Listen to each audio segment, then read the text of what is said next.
Shalom Sobat BMTV, kembali lagi di acara Tom Talk of Many, tokoh Alkitab masa kini. Ya, puji nama Tuhan, boleh berjumpa kembali bersama Sobat-Sobat BMTV dimanapun kalian berada saat ini ya. Pastinya kita selalu disertai Tuhan, pastinya kita selalu diberi kasih karunia Tuhan yang selalu baru setiap hari dalam setiap kehidupan kita. Amin. Gimana nih kabarnya? Pasti luar biasa kan? Pastilah ya. Bagi sobat-sobat BMTV, untuk malam hari ini kita akan kedatangan satu tamu ya. Di sebelah saya ini sudah biasa ya, ada bangku kosong ya, yang nanti akan diisi salah satu tamu yang saya undang pada malam hari ini, yang akan menceritakan kesaksian hidupnya, yang akan menceritakan setiap pengalaman bersama dengan Tuhan, pelayanannya. Nanti kita akan kepoin langsung aja ya. Nah, bagi sobat-sobat BMTV, jangan lupa untuk share ya video ini ke teman-teman, ke saudara-saudaranya, ke keluarganya, di grup-grup keluarga mungkin dibagikan untuk sama-sama kita mau mendengarkan setiap kisah satu saudara kita yang akan bersaksi pada malam hari ini. Bagi sobat-sobat BMTV, sabar dulu karena akan ada iklan yang mau lewat dulu nih.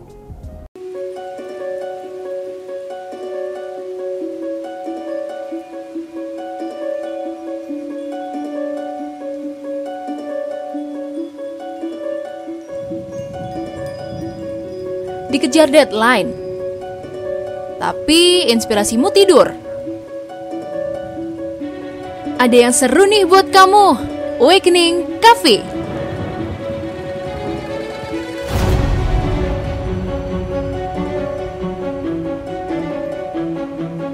Awakening Cafe bakal bangunin inspirasimu.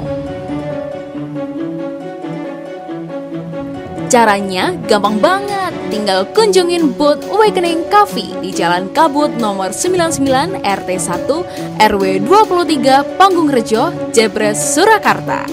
Bisa dipesan lewat Gojek juga loh. Awakening Cafe keeps you awake. Iklan ini dipersembahkan oleh Berita Mujizat TV.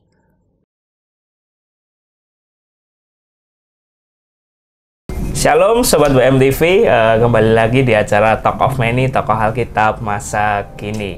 Nah, ini di samping saya ya, sudah ada tamu, saudara saya ya, ya nggak saudara kandung ya, saudara seiman di dalam Tuhan lah. Nanti dikira ngaku-ngaku. Nah, ini saudara seiman di dalam Tuhan, yang tadi sudah saya janjikan untuk hadir dan mau menceritakan cerita ya, pengalaman bersama dengan Tuhan. Nah, ini mungkin boleh langsung kenalan aja nih. Oke, shalom sobat BMTV. Ya, sobat BMTV. Sobat ya. Sobat BMTV. Ya, perkenalkan saya Ivan Maleanda, biasa dipanggil Ivan, dan saya bekerja saat ini sebagai seorang karyawan di perusahaan yang ada di Kota Sragen gitu, tapi saya sendiri berdomisili di Solo Baru. Di Solo Baru ya. Ya, dan saya sudah berkeluarga. Puji Tuhan, saya sudah dikaruniai anak satu, perempuan, baru berumur ya sekitar 14 bulan sih, jadi masih satu tahun lebih dikit ya. Ya. Kalau Mas Ivan nih, pelayanannya apa nih? Ya, sekarang kalau saya sendiri sih pelayanan karena saya sudah bekerja ya, jadi saya berpelayanan di satu komunitas namanya Lighthouse Marketplace Ministry, di mana komunitas ini isinya gitu kan, gitu, orang-orang yang sudah bekerja. Jadi ada yang profesional seperti saya, orang yang profesional bekerja gitu kan, ada juga yang pebisnis, Mas Fajar. Jadi ada yang pebisnis juga, yang merintis usaha sendiri-sendiri. Jadi saya berpelayanan di Lighthouse Marketplace Ministry, atau biasanya disingkat LMM. Kita memang bergerak di marketplace di mana ada profesional, ada pebisnis, dan kita sendiri biasanya sih berkomunitas atau beribadah itu setiap hari Senin. Senin malam, justru Senin malam kita beribadahnya. Jam berapa itu? Sekitar jam 6:30. Jadi pulang kerja. Berarti biar yang bekerja ini bisa join ya? Bener 6:30 lah. Itu apakah ada offline-nya atau masih online nih sekarang nih? Nah, awal-awal dulu sebelum pandemi itu kita emang onset ya, jadi kita ketemu setiap hari Senin gitu kan, kita beribadah bareng. Tapi begitu masuk 2020 ada pandemi Mas Fajar waktu itu, akhirnya kita ubah jadi online. Jadi kita pakai aplikasi Zoom itu, kita ketemu lewat online. Agar apa ya? Agar kita masih bisa berkomunitas, kita masih bisa jalin hubungan, komunikasi dengan teman-teman kita. Jadi ya kita tidak merasa sendiri aja, kita tetap bisa beribadah bareng, saling menguatkan, saling mendoakan. Apalagi kalau pandemi itu kan ya ada banyak yang terkena imbasnya ya, mungkin ada beberapa yang kerja. Benar sekali, pebisnis tentu terkadang mungkin bisnisnya turun gitu kan, omset turun. Kalau profesional mungkin bahkan bisa dipecat dalam arti karena pengurangan gitu kan. Jadi di masa pandemi kita online, kita tetap beribadah bareng, bisa saling menguatkan gitu. Oke, nah ini sebelum kita cari tahu LMM itu lebih lagi ya. Jadi diundangnya Mas Ivan ini ya di malam hari ini di samping saya ini karena kemarin tim kreatif, bahasanya tim kreatif ya, timnya BMTV ini mendapatkan satu tokoh Alkitab yang hidupnya itu luar biasa. Jadi ada satu tokoh Alkitab namanya Nuh ya, kita tahu dia adalah orang yang bisa dibilang sangat bergaul karib dengan Tuhan.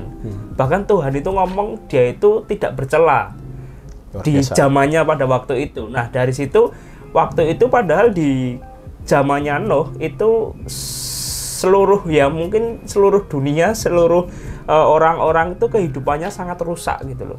Nah dari situ Tuhan murka, akhirnya Nuh ini ya diberi kasih karunia Tuhan, mendapatkan mandat ya untuk membangun bahtera yang kita tahu ya, bahtera dengan segala, kalau kita baca itu kan terperinci sekali, dan Nuh itu melakukan tepat apa yang Tuhan suruh gitu kan. Wah itu kan luar biasa sekali, nggak mudah ya untuk membangun bahtera itu. Nah akhirnya kita tahu ceritanya, Tuhan memberi air bah ya waktu itu, akhirnya banyak ya semua makhluk hidup ya waktu itu benar-benar musnah ya, bahasanya musnah, dimusnahkan Tuhan. Dan akhirnya masih ada Nuh ini ya, satu keluarga, dan segala hewan-hewan yang sudah ditentukan Tuhan ya.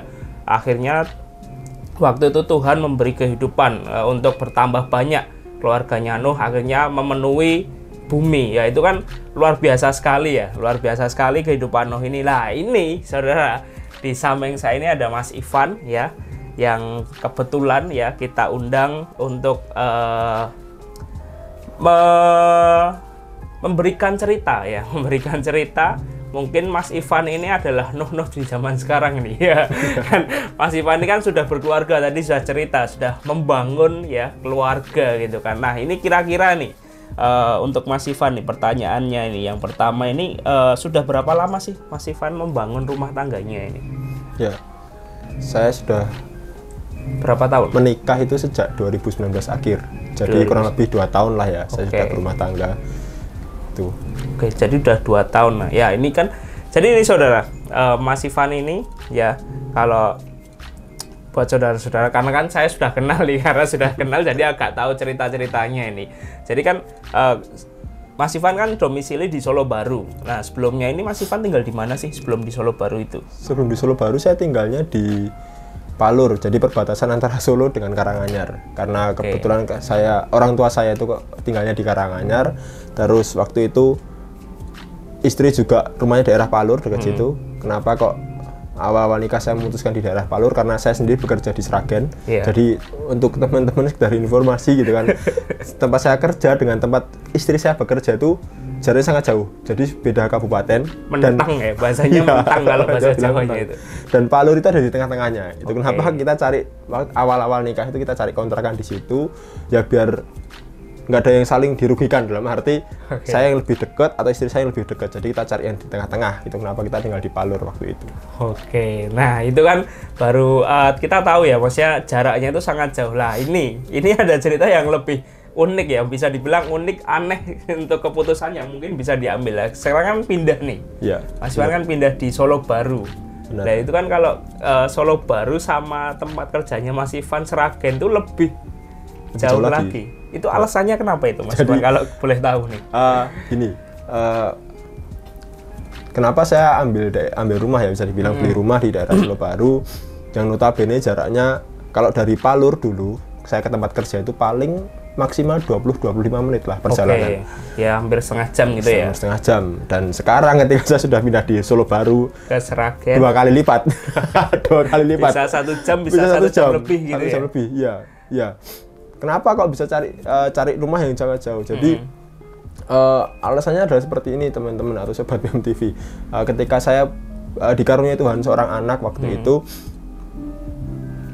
saya orang yang bisa dibilang tidak punya plan dalam hidup, bisa dibilang gitu. Jadi ketika Tuhan, ketika Tuhan kasih karuniakan seorang putri waktu itu, saya langsung bingung.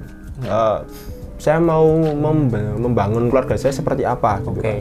Nah, saya membangun seperti apa gitu kan. Waktu itu saya masih ngontrak juga, saya bingung ke depan saya harus gimana gitu kan. Kan nggak mungkin seterusnya saya harus ngontrak gitu kan. Saya bermimpi saya punya rumah, dan waktu itu ketika anak saya sudah lahir, waktu anak saya sudah lahir, saya mulai seperti apa ya, tersadarkan gitu kan. Oh, saya harus punya apa ya, rencana dalam hidup saya untuk keluarga saya juga.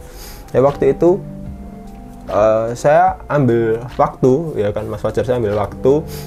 Saya justru bukan membuat planning, tapi saya hanya apa ya, merenung gitu kan. Saya merenung, saya ambil waktu untuk berdoa, saya ambil waktu untuk merenung gitu kan. Saya ngobrol, saya sharing dengan istri saya. Ke depan seperti apa keluarga kita gitu kan. Kita mau tinggal di mana gitu kan. Karena saya menyadari gitu kan, ketika saya berkeluarga, saya sudah punya anak istri, yang saya butuhkan itu tidak hanya sekedar rumah secara bangunan. Untuk tempat tinggal gitu kan. Tapi saya butuh yang namanya juga keluarga yang bisa mensupport keluarga saya gitu kan.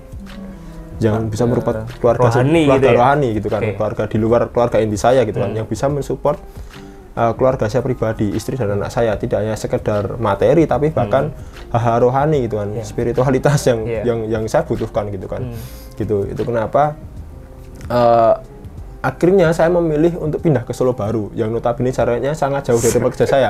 Karena apa saudara, ketika saya bergereja di salah satu gereja ya, Bethany El Bethel gitu kan, Solo Baru, ketika saya beribadah waktu itu saya belum simak di situ. Itu saya belum simak di situ. Tapi ketika saya datang ke sana, saya merasakan saya seperti makan secara rohani. Saya merasakan ada penerimaan di sana. Saya merasakan ada kasih di sana, ada didikan juga, ada kekeluargaan di sana. Yang notabene itu saya butuhkan itu kan. Saya menyadari keluarga saya membutuhkan itu. Singkat cerita, saya ambil waktu untuk berdoa. Jadi saya tidak ingin gegabah asal yaudah kita pindah gitu kan. Gitu. Tapi saya ambil waktu untuk merenung. Saya ngobrol dengan istri saya waktu itu, dan ada beberapa seperti tanda gitu kan, tanda gitu kan. Ada seperti tanda, dan uniknya ada satu tanda yang mau saya bagikan gitu kan.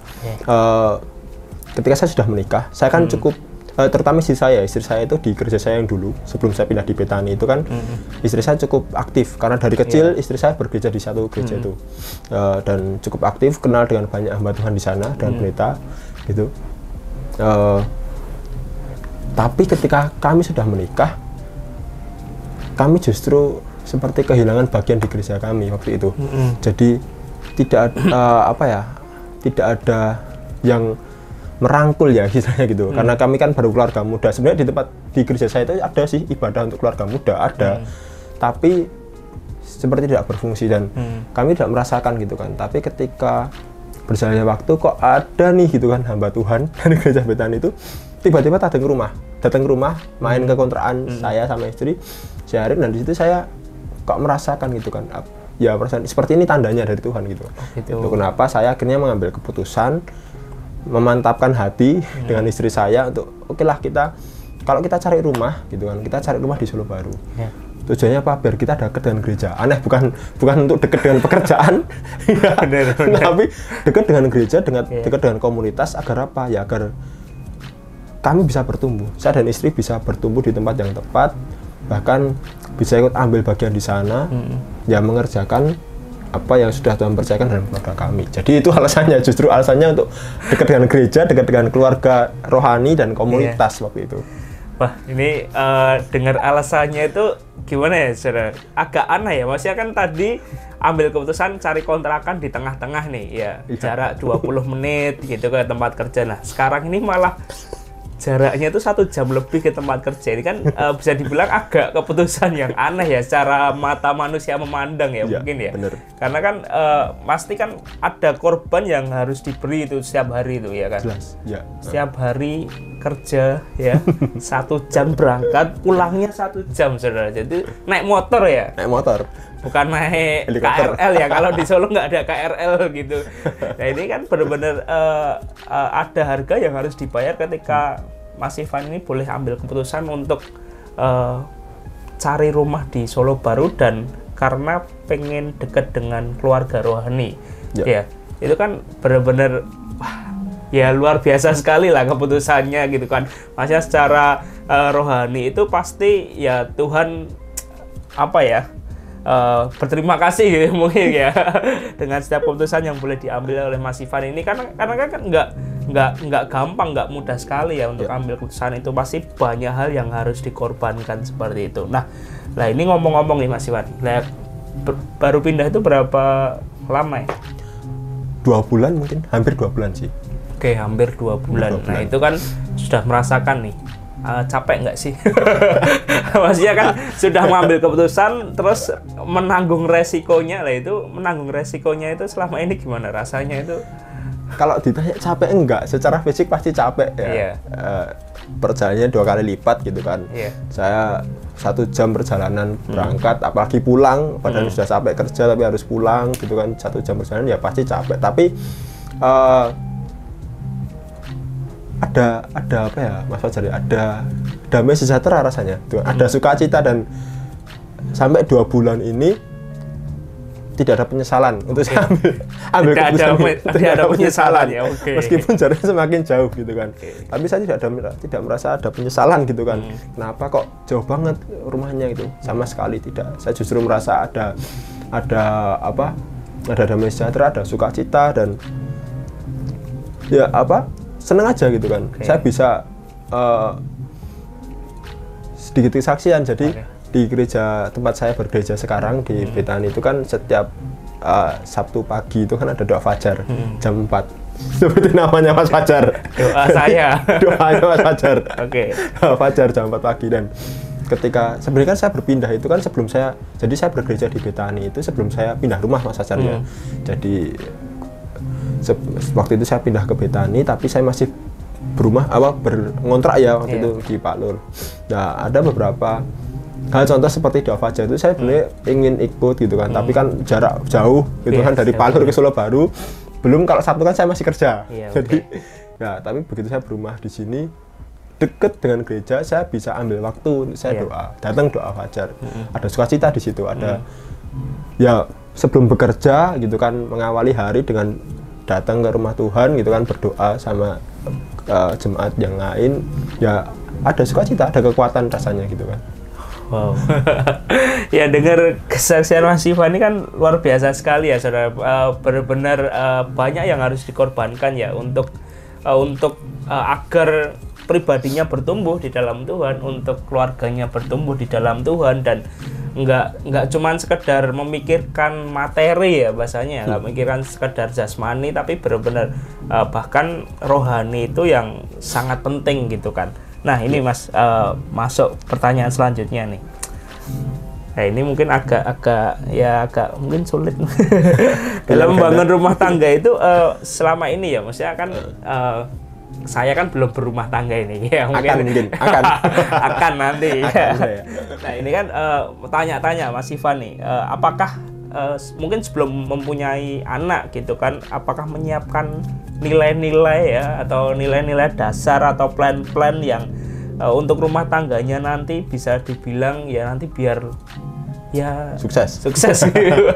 Atau seperti apa itu, apakah ada gitu kan kalau Mas Ivan sendiri selama ini ya sebelum saya punya anak gitu kan, ketika saya sudah memutuskan untuk menikah dengan istri saya gitu, sebelum ada dikaruniai sama Tuhan anak gitu kan, awalnya saya juga bisa dibilang asal jalan, maksudnya asal ya udah gitu kan, sudah nikah ya udah gitu kan.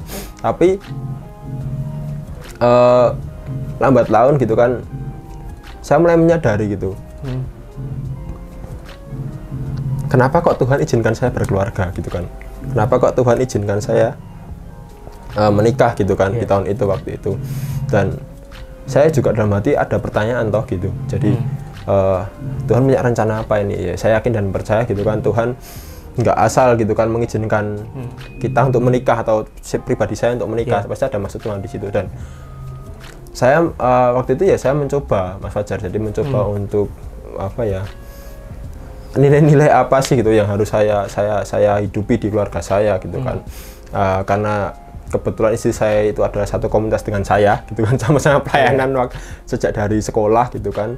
Jadi di komunitas kami, di pelayanan kami waktu itu kan ada beberapa nilai yang harus yang kami hidupi waktu itu, dan kami belajar untuk tetap menghidupi itu. Jadi seperti keterbukaan gitu kan, kita diajari bagaimana kita harus saling terbuka satu dengan yang lain gitu kan, tidak boleh ada yang ditutupi, harus saling jujur gitu kan. Terus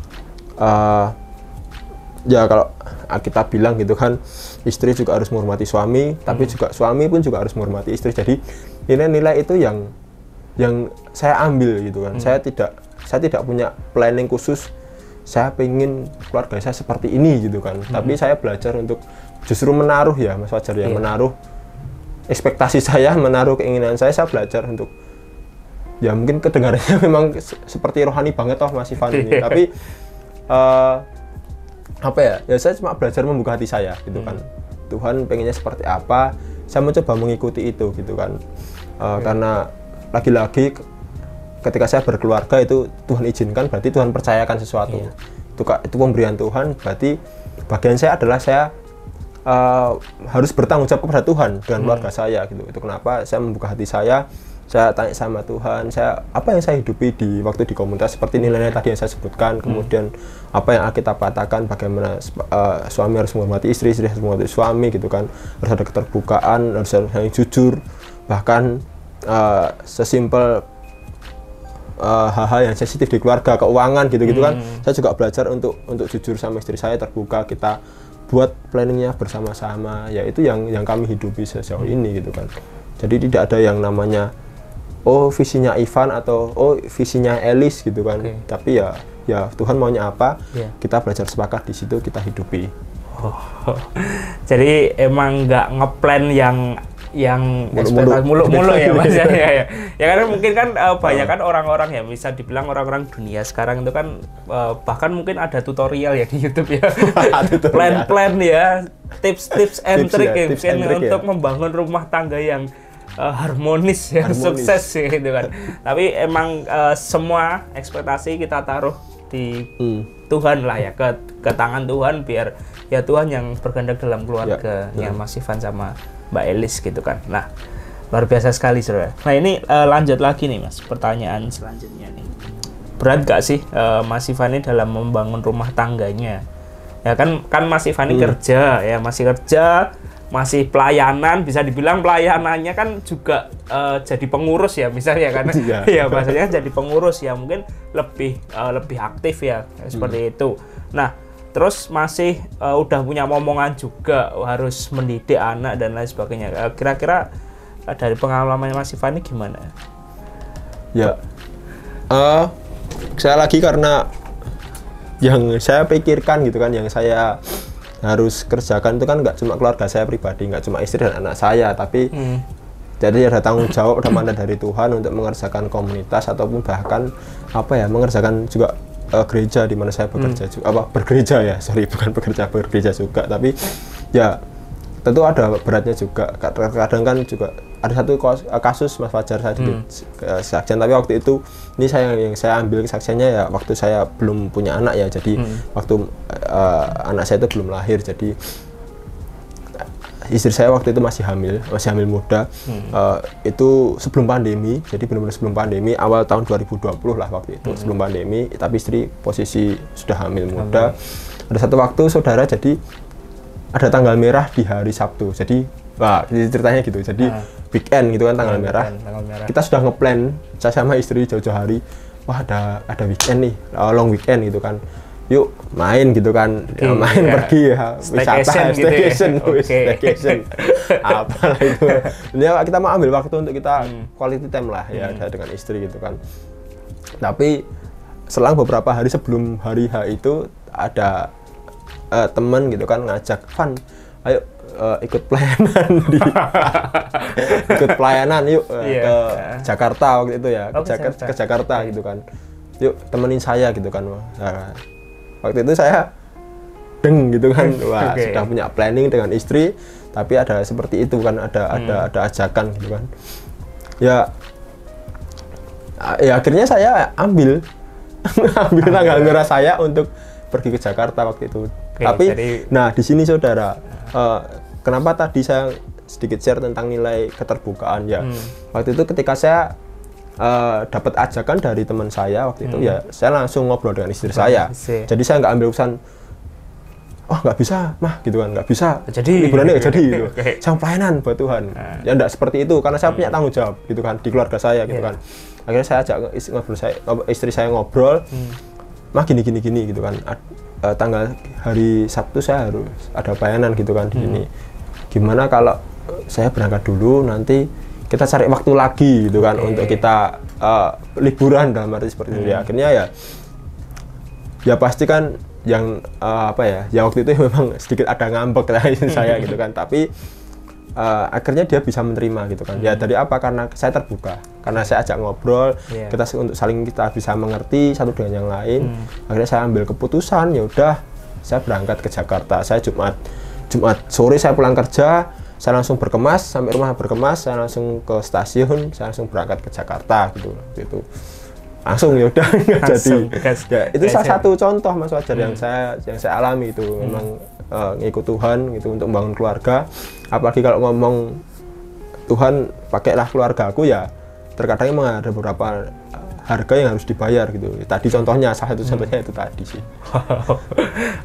Ya ini luar biasa sekali. Ini juga salah satu keputusan yang nggak gampang ya. Maksudnya kan untuk memilih keluarga atau pelayanan Tuhan gitu kan. Tapi memang kalau Tuhan yang sudah nyuruh ya udah jalan dulu ya. Nanti keluarga bisa diomongkan lah, ya. Kita bisa ngobrol. Ya ini nggak gampang lah ya, nggak gampang ya Mas Iwan ya. Jadi benar-benar ya bisa dibilang ya banyak keputusan-keputusan yang akan ada resikonya ya. Maksudnya lebih ya. Maksudnya kan kalau kita hidup sendiri gitu kan, resiko yang kita nanggung sendiri. Bener. Nih. Kalau keluarga kan, kalau kamu ambil keputusan ya keluargamu bisa kena resikonya. Ya kayak gitu kan. Berarti kan memang ya banyak hal yang harus ya hikmat Tuhan ya Maksudnya yang harus kita minta sama Tuhan ya, seperti itu. Nah, ini kita akan lanjut di segmen selanjutnya buat teman-teman BMTV. Sabar dulu, nanti kita akan tanya-tanya lagi lah ya untuk cerita kesaksian dari Mas Ivan ini. Tetap terus tonton Talk of Many, tokoh Alkitab masa kini.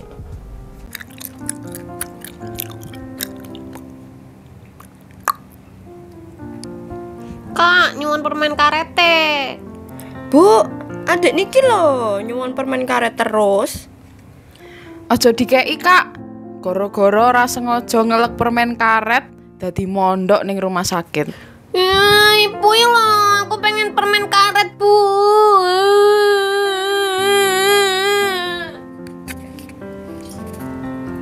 Bu, nek kowe dadi aku piye? Ya wegah, Bu. Aku sampeyan yo sampeyan. Durung rampung leng ngomong, Bu. Iki lho, anakku sing cilik ki pengen banget permen karet. Jane yo mesake, tapi kok yo resiko. Lah mbok dikei to, Bu. Lah kae mondok ning rumah sakit suwe lho, Bu. Trauma aku dadian. Dadi wong ki mbok kaya aku ngene lho, Bu, solutif. Kae lho, ning Jalan Dr. Sutomo Solo ana es Bangjo, dodol es permen karet. Wes, ra perlu wedi neh. Iki nek dilek, ngelake dadi ilang dan ra mungkin mlebu rumah sakit. Malah rasane kaya mlebu ning kolam renang, Bu, saking segere. Nyat sampean iki pancen oh ye. Hadir di kota Solo, pelepas dahaga dan pemuas rasa lapar. Es Bangjo menghadirkan es abang, kuning, hijau dengan rasa permen karet, Thai tea, dan green tea. Harganya ramah sama kantong loh. Semua makanannya di bawah 10.000. Murah kan? Tunggu apa lagi? Segera merapat ke Es Bang Jo yuk! Di Jalan Dr. Sutomo nomor 19, Penumping, Lawean, Surakarta. Alamat Es Bang Jo juga tersedia di Google Maps. Es Bang Jo, sahabat dompetku. Iklan ini dipersembahkan oleh Berita Mujizat TV.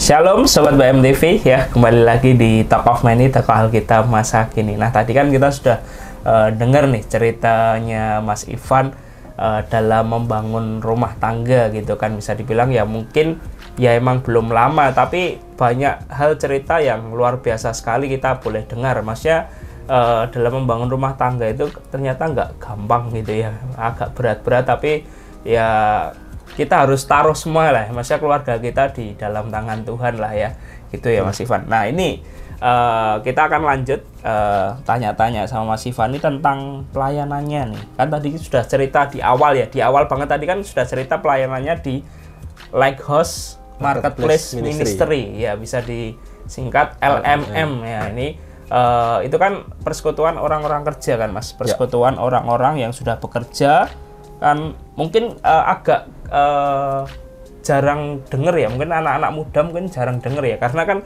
kalau anak-anak muda kan persekutuan anak sekolah, persekutuan anak kampus. Nah ini ternyata ada persekutuan anak-anak yang bisa dibilang sudah bekerja. Nah ini mungkin bagi sobat-sobat BMTV yang bekerja nih bisa join juga ya, bisa join juga nanti bisa. Ya nanti dikasih info lah lebih lanjutnya seperti itu. Nah ini pertanyaannya nih Mas,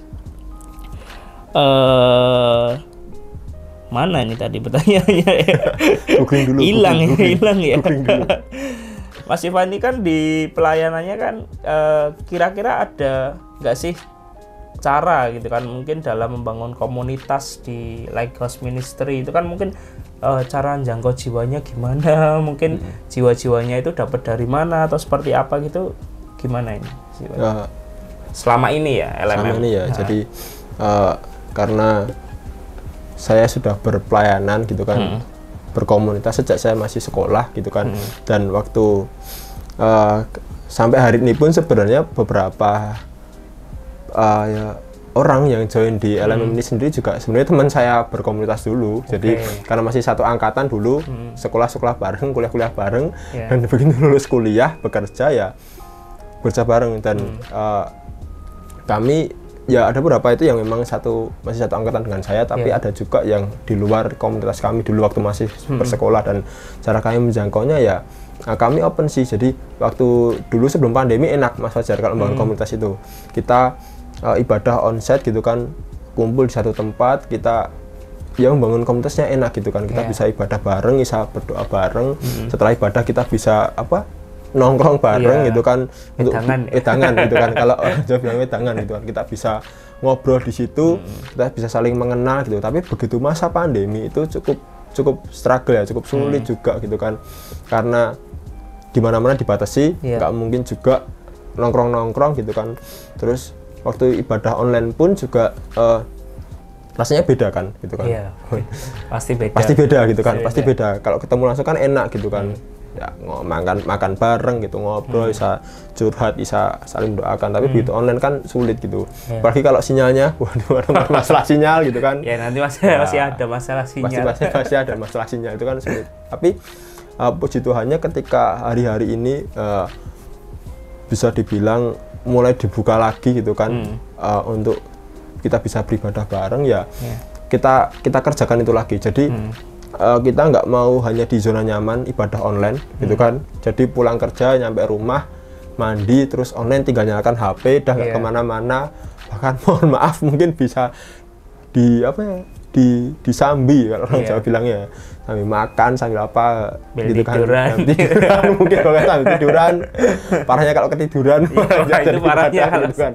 Jadi kita mau belajar untuk keluar dari zona nyaman, terus kita akhirnya berapa bulan ini kita akhirnya memilih untuk kembali onset lagi gitu kan. Kita mau bayar harganya lagi untuk apa ya, kita menjangkau teman-teman kita lagi, karena ada beberapa teman itu yang ketika semasa online itu dia nggak join Mas Fajar, jadi ada beberapa alasan, dan kami ya waktu itu kami beberapa pengurus merasa kita harus keluar dari zona nyaman, kita harus kembali rangkul lagi teman-teman. Ya memang ada yang harga yang harus dibayar ya gitu kan, apalagi musim hujan gini, perjalanan jauh, hujan sampai rumah dinginan, mandi, habis itu masih harus OTW lagi gitu kan, keluar rumah lagi.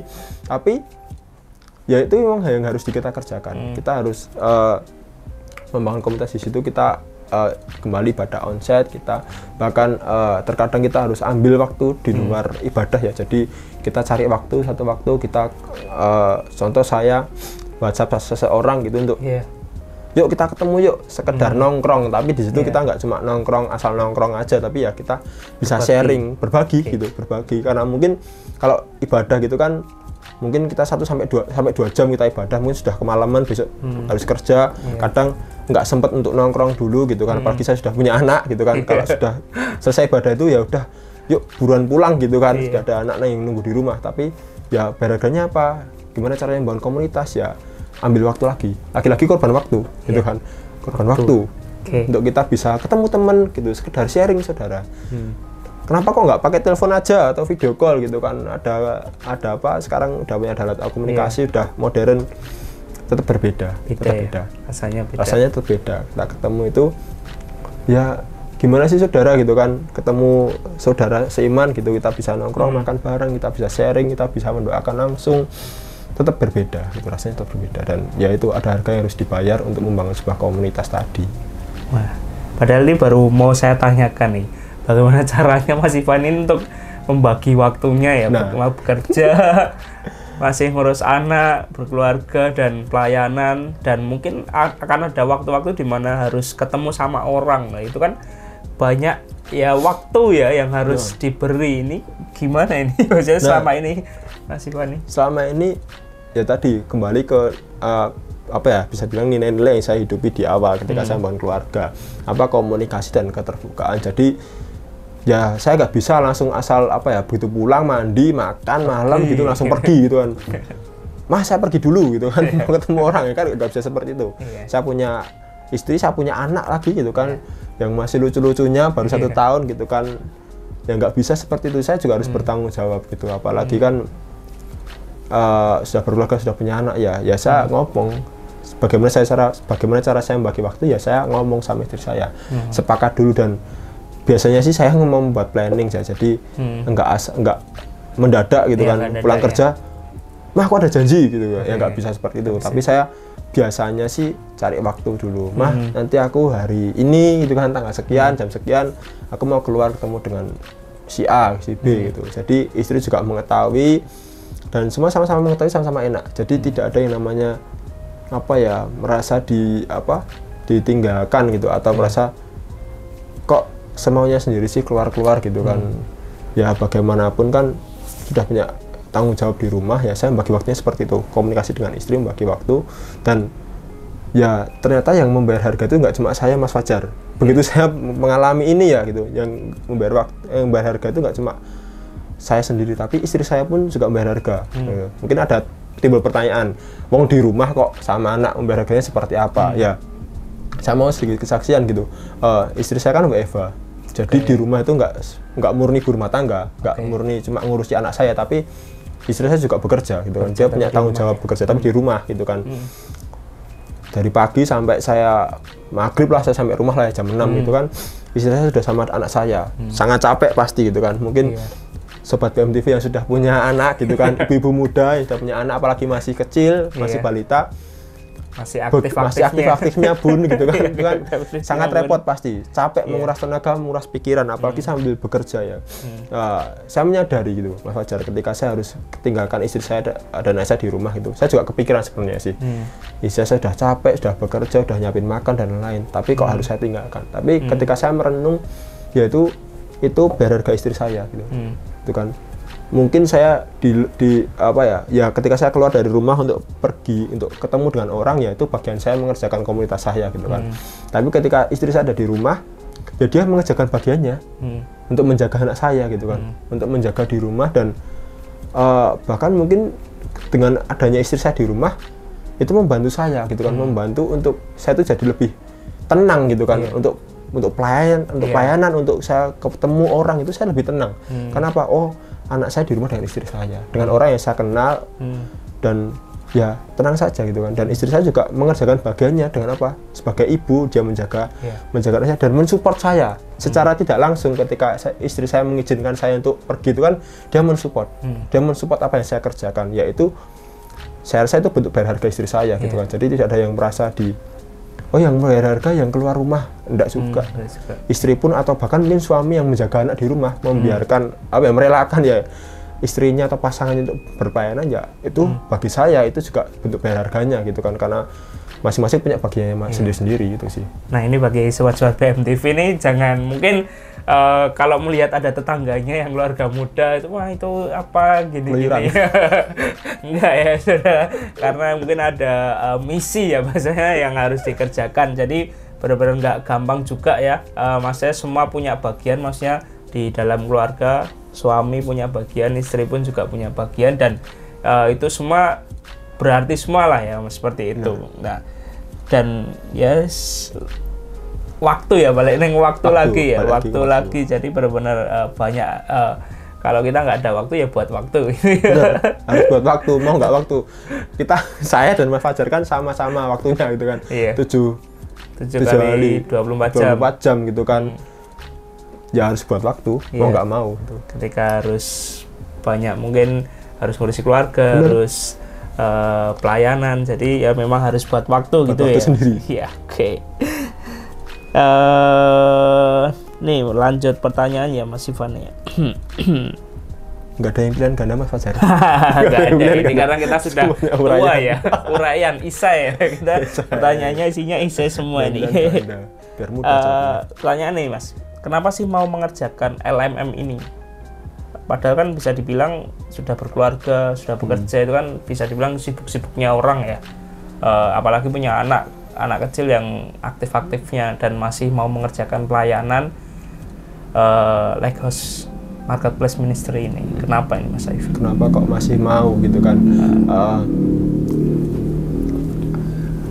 Ketika saya lulus kuliah Mas Fajar ya, jadi agak flashback. Ketika saya lulus kuliah itu, saya cukup takut untuk masuk ke dunia kerja, gitu kan. Ada ketakutan gitu. Nanti saya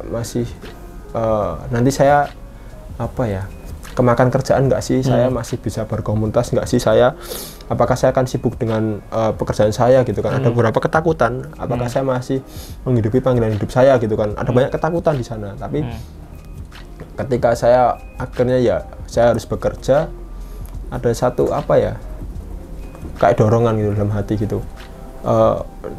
Dunia marketplace atau entah kita sebagai profesional atau bisnis ya, itu peperangannya bisa dibilang dalam tanda kutip itu tidak mudah gitu kan. Ada banyak hal yang mungkin waktu dulu kita kuliah, kita masih sekolah itu mudah gitu kan, waktu bisa dibilang mudah lah ya. Waktu dulu kita berpelayanan waktu masih sekolah, kuliah itu kan paling yang harus dibayar ya paling jam-jam belajar gitu kan, paling tanggung jawabnya dengan orang tua. Tapi begitu kita sudah berkeluarga dan harus ada komunitas yang dilayani, ya kita harus saya memaksakan waktu itu. Cukup sulit ya ada di dunia kerja itu kan, apalagi ketika kita sudah menerima uang gaji gitu kan, mungkin nominalnya besar atau berapapun itu yang kita terima gitu kan. Seringkali kita punya keinginan gitu. Dulu masih sekolah kan minta sama orang tua gitu, gitu. Tapi sekarang terbatas ya, ada limitnya gitu kan, saldonya terbatas. Tapi begitu kita dapat uang gitu kan, bekerja, apalagi ada banyak gitu kan statement, ya itu hakmu gitu kan. Kamu sudah melakukan kewajibanmu bekerja, ketika kamu dapat gaji itu hakmu. Nah, yang namanya hak ya pasti terserah gitu kan, yang punya hak untuk mengerjakan. Tapi ketika saya semakin ngerti gitu, ketika saya semakin bekerja, saya terima uang, ternyata ya tanggung jawab saya tidak hanya sekedar itu ya. Maksudnya hidup saya nggak cuma asal bekerja dan dapat uang, tapi ada kerinduan bagaimana saya tetap bisa melayani Tuhan, gimana sih gitu kan. Bagaimana saya tetap masih bisa ketemu orang, sharing gitu. Nah, itu yang menjadi alasan kenapa kok saya masih mengerjakan LMM meskipun saya sudah bekerja maupun saya sudah punya anak gitu. Karena bagaimanapun melayani Tuhan itu nggak hanya dibatasi ketika kita masih sekolah atau kuliah. Tapi ketika kita masih bekerja pun Tuhan izinkan kita bekerja atau berbisnis, ya bagi saya yang saya percaya ya itu berarti ladang kita. Ya kalau kita sekolah kuliah ya ladang kita ya di tempat kita sekolah atau kuliah. Tapi ketika kita bekerja bukan berarti terus kita nggak punya ladang. Tapi kita justru itu ladang kita gitu kan, di tempat kerja lah, di bisnis kita itu ladang kita untuk mengerjakan apa yang Tuhan mau. Dan nggak mungkin kita hanya mengerjakan sendiri, nggak mungkin gitu kan, pasti kita butuh orang untuk mengerjakannya, untuk minimal untuk mensupport kita lah, menguatkan kita. Kenapa kita harus melayani ya? Itu kenapa saya tetap memutuskan untuk mengerjakan bagian saya di komunitas ini itu kan. Karena saya merasa saya butuh dikuatkan, dan saya harus menguatkan juga. Jadi saling. Saya dikuatkan dengan teman-teman di komunitas, untuk saya masih bisa bekerja, tidak hanya asal bekerja, menyelesaikan tanggung jawab saya di tempat kerja, tapi ya tanggung jawab bersama dengan Tuhan. Bagaimana saya tetap harus, contohnya ya seperti apa? Contohnya ketika kita bekerja dengan benar, tidak memanipulasi data, hal simpel Mas Fajar. Tapi itu kan terkadang kalau sudah bekerja, wah takut nanti dimarahin atasan, takut nanti ketahuan salahmu dan lain-lain. Tapi itu hal simpel. Tapi justru di situ ada peperangan kita yang tadi saya bilang, peperangan di hati kita, bagaimana kita tetap menjaga kebenaran, menghidupi kebenaran. Ya kalau ada yang salah ya diakui, kan simpel ya Mas Fajar gitu kan, tidak memanipulasi gitu kan, seolah-olah semua kerjaan beres, hal yang simpel gitu kan. Saya belajar di situ, oh peperangannya seperti ini ya. Kalau ditarik garis itu kan, contoh nih ada satu kasus yang pernah saya alami Mas Fajar. Waktu itu kan saya ada di produksi, Sobat BMTV, saya ada di produksi, bagian saya di produksi, memproduksi satu barang gitu kan. Ada yang namanya target. Ada target, saya harus mencapai target sekian. Yang namanya kerja kan pasti di target gitu kan. Bagaimana kalau tidak capai target? Ya pasti ada sanksinya. Apalagi saya kan leader. Di tempat kerja saya leader. Saya punya tanggung jawab lebih untuk membawa tim saya gitu kan. Ada satu waktu kasus ya waktu itu ya. Tim saya nggak sampai target. Beberapa waktu gitu kan, cukup lama nggak sampai target gitu kan.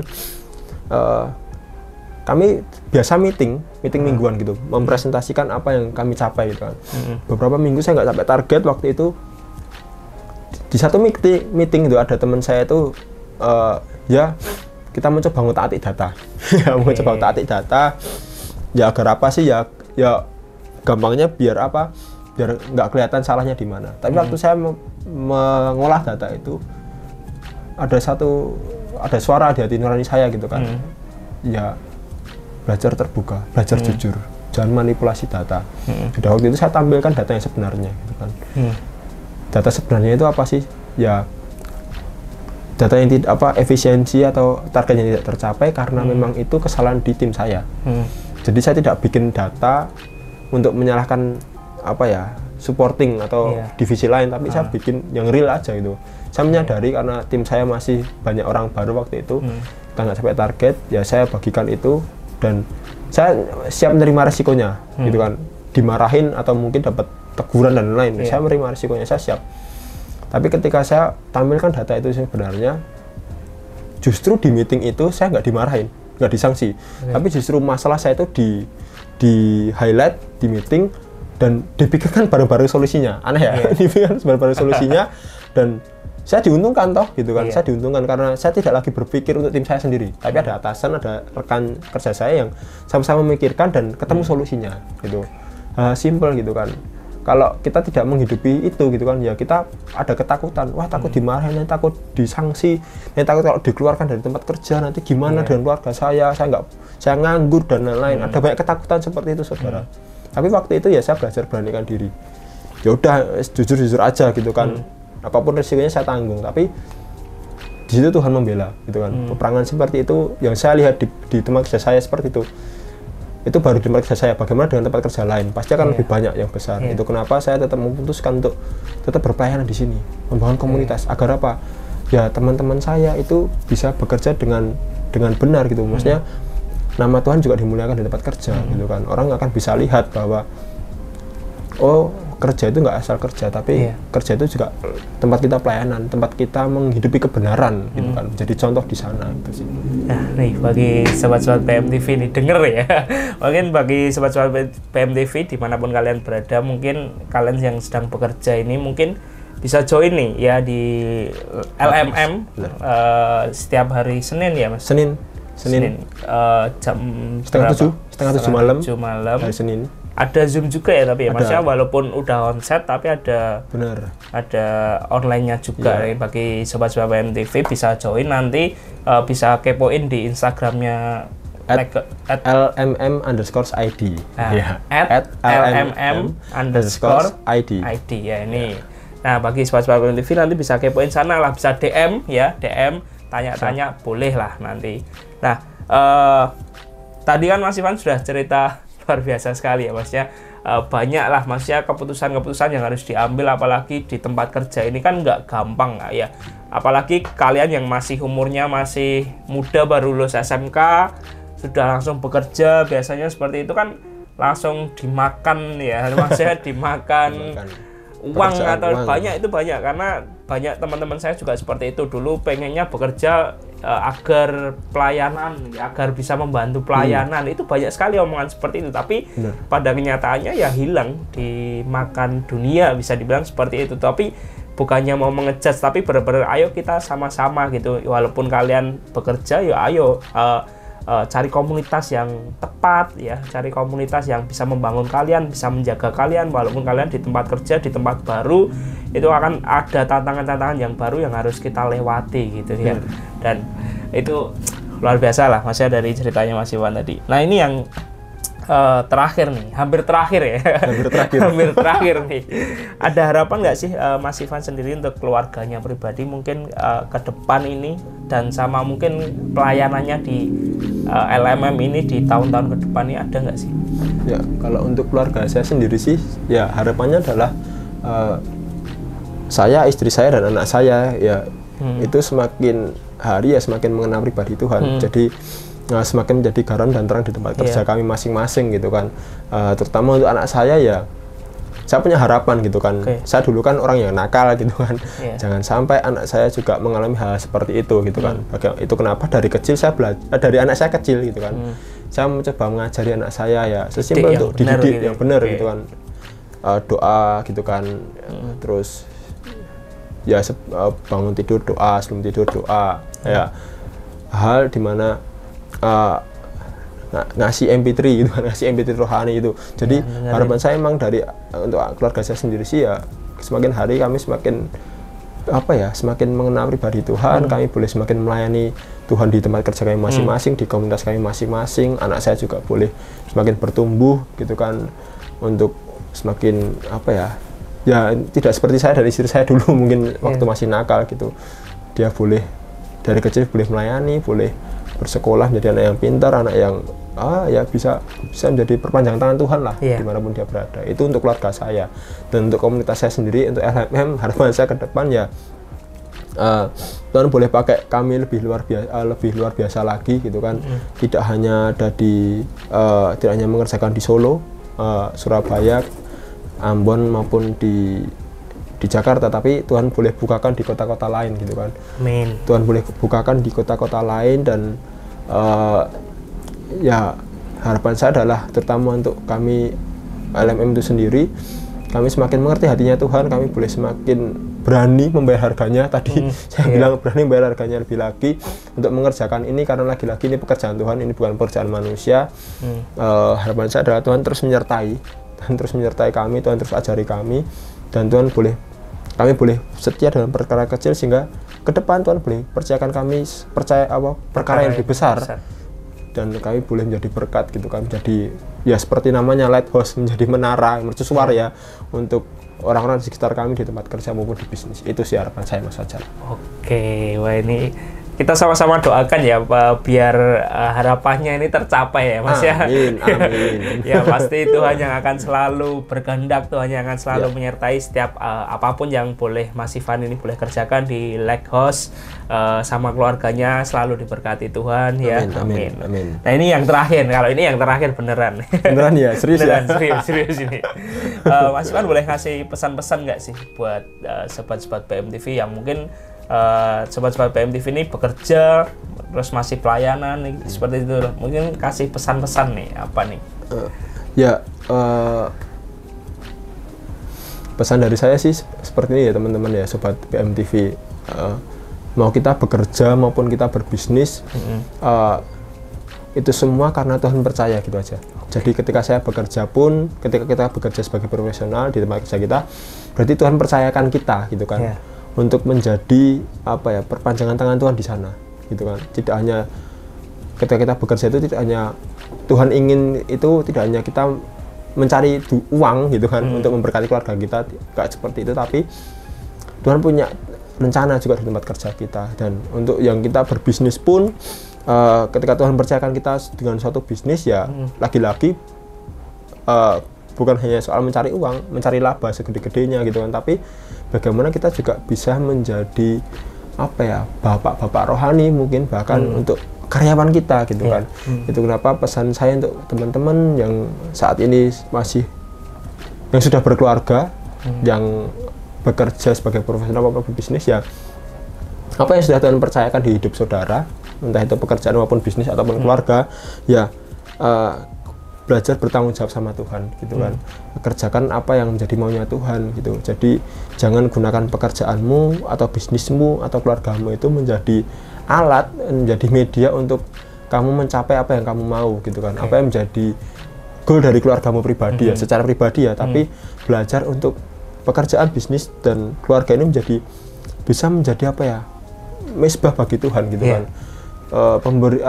Tuhan sudah kasih kita keluarga, kasih kita pekerjaan bisnis, ya lagi-lagi kita kembalikan sama Tuhan.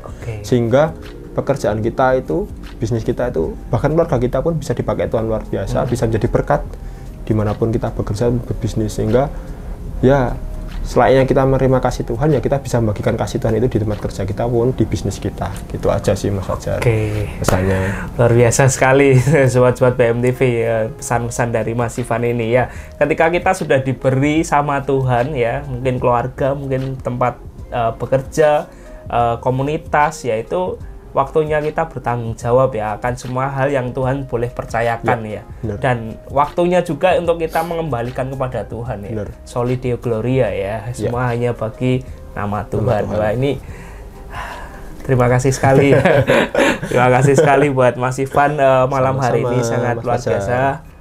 Ceritanya, kesaksiannya sangat memberkati kita semua. Nah, ini sekali lagi ya kita berdoa ya buat Mas Ivan, biarlah diberkati Tuhan ya, keluarganya, keluarga kecilnya, buat anaknya, buat istrinya ya, selalu diberkati Tuhan, selalu disertai Tuhan dalam pelayanannya, dalam pekerjaannya, semuanya diberkati Tuhan lah. Amin, amin. Terima kasih. Ya, ini yang terakhir ya bagi sobat-sobat BMTV, terus dukung channel kami Berita Mujizat TV dengan cara like, comment, subscribe ya, dan klik tombol loncengnya ya, biar dapat notifikasi terbaru dari Berita Mujizat TV ya.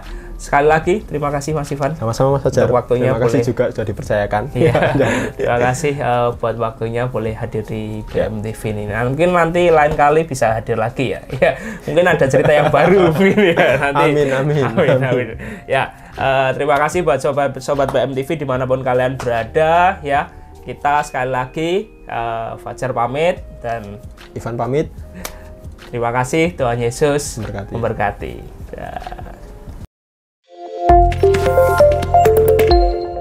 Berita Mujizat TV.